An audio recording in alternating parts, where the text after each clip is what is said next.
Assalamualaikum warahmatullahi wabarakatuh. Alhamdulillahi rabbil alamin, wassalatu wassalamu ala asyrafil anbiya'i wal mursalin wa ala alihi wa ashabihi ajma'in. Rabbi syrah li sadri wa yassir li amri wahlul 'uqdatam min lisani yafqahu qawli. Anak Nasr yang saya sayangi, apa kabar semuanya? Berharap semuanya dalam keadaan sehat walafiat. Amin ya rabbal alamin. Hari ini kembali lagi bersama Sir Luqmanul Hakim. Kita akan belajar pelajaran bahasa Arab. Baik, sebelum kita memulai pembelajaran kita pada pertemuan kali ini, seperti biasanya, mari sama-sama kita awali dengan bacaan Al-Basmalah. Bismillahirrahmanirrahim. Anak Nasr, pekan yang lalu kita telah menghafalkan mufrodat, ya, kosakata sekitar kelas. Iya.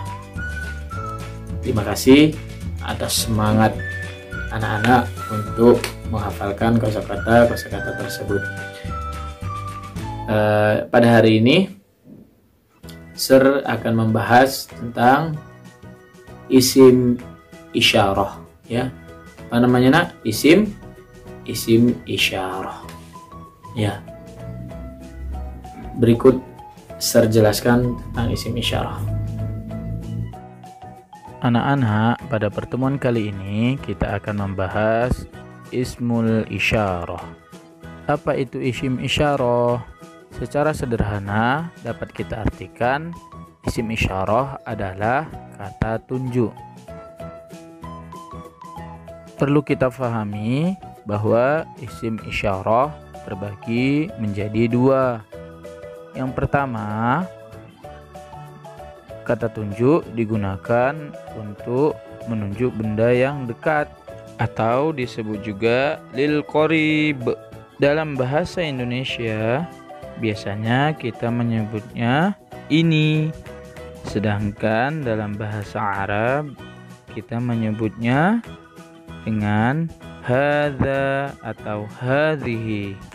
Kemudian yang kedua, kata tunjuk digunakan untuk menunjuk sesuatu benda yang jauh atau dalam bahasa Arab disebut lil ba'id.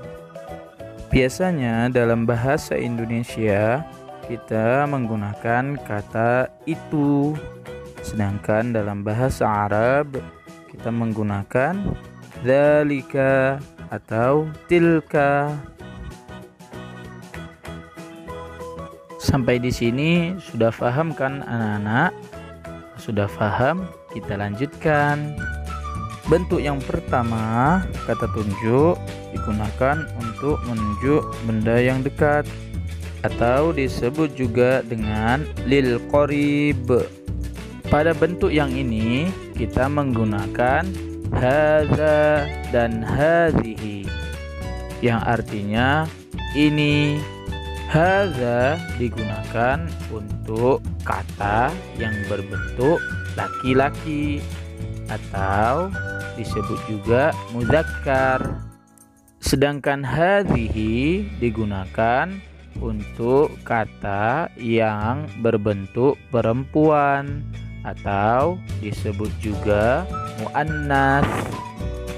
Adapun ciri kata bentuk laki-laki atau muzakkar adalah tidak memiliki huruf tak marbutoh di akhirnya. Misal faslun. Kata faslun berakhiran huruf lam, bukan huruf tak marbutoh, sehingga faslun dikategorikan sebagai kata bentuk laki-laki atau disebut juga dengan muzakkar. Hadza faslun artinya ini kelas. Sedangkan ciri kata bentuk perempuan atau muannas adalah memiliki huruf tak marbutoh di akhirnya.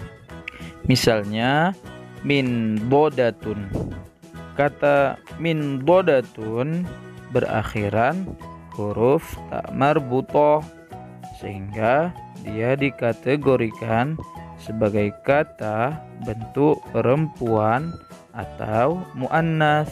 Hadhihi min dodatun, ini meja. Kemudian macam yang kedua, kata tunjuk digunakan untuk menunjuk sesuatu benda yang jauh atau disebut juga lil ba'id. Pada macam yang ini menggunakan kata dzalika atau tilka yang artinya itu. Kata dzalika digunakan untuk kata bentuk laki-laki atau muzakkar. Misalnya dzalika faslun. Sedangkan tilka digunakan untuk kata bentuk perempuan atau muannas. Misalnya tilka min bodatun.